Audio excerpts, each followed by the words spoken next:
Assalamualaikum warahmatullahi wabarakatuh.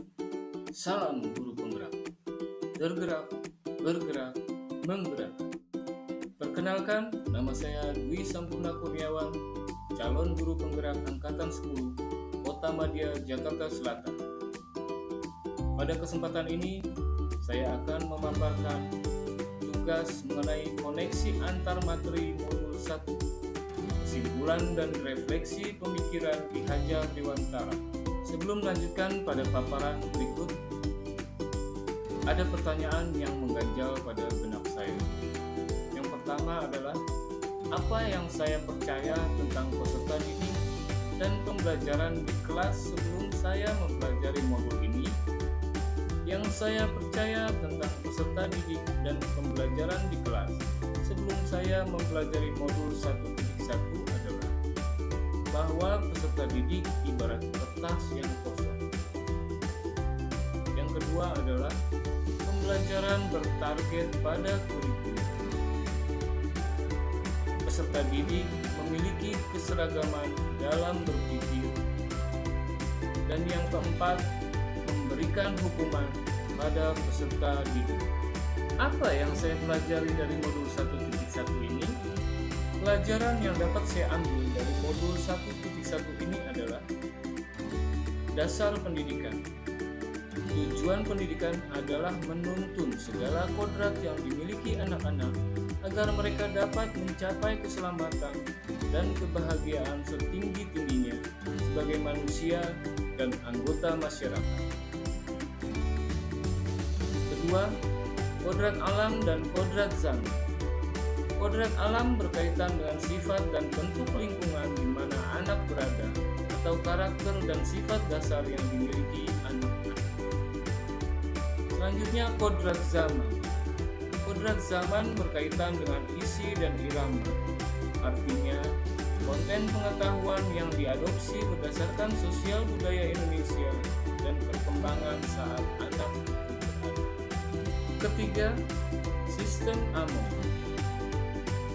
Ingarso sungtuh bahwa pendidik berada di depan sebagai contoh atau teladan.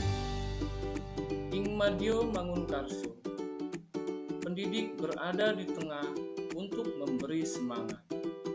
Dan Tuturi Handayani, pendidik berada di belakang sebagai motivator dan pendorong peserta didik.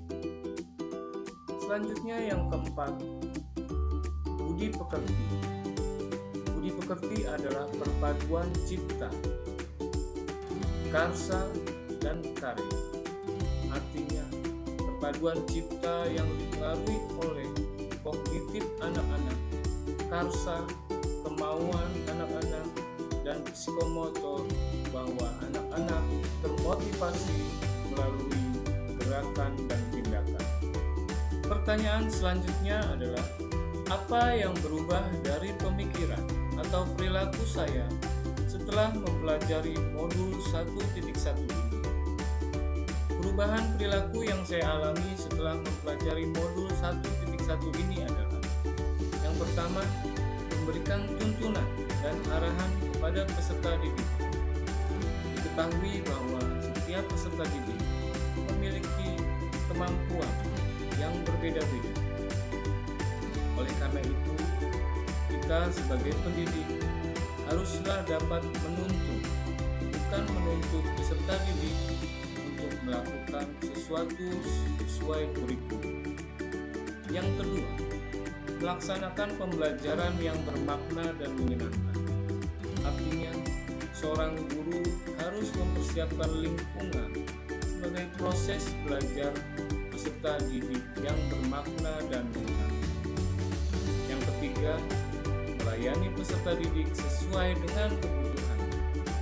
Selanjutnya yang keempat, menerapkan sistem AMO dan melakukan pembiasaan karakter dalam kelas dan lingkungan sekolah. Seperti baris berbaris, 5S setiap ketemu seseorang atau guru, bahkan masyarakat di luar, serta berdoa sebelum melakukan sesuatu.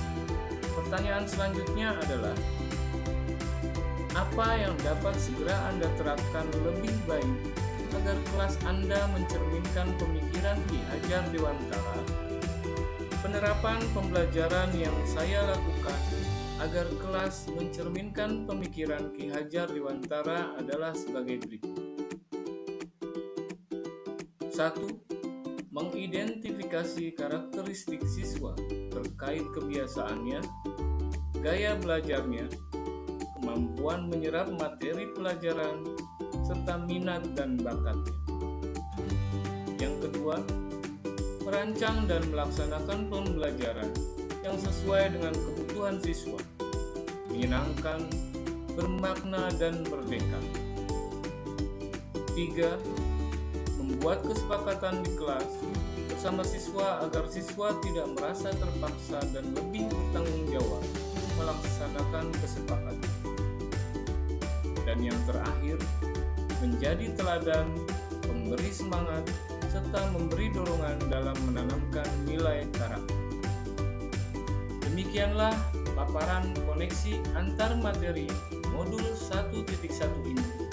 Semoga dapat memberikan pencerahan bagi diri saya sendiri sebagai pendidik dan bagi pendidik di Indonesia pada umumnya.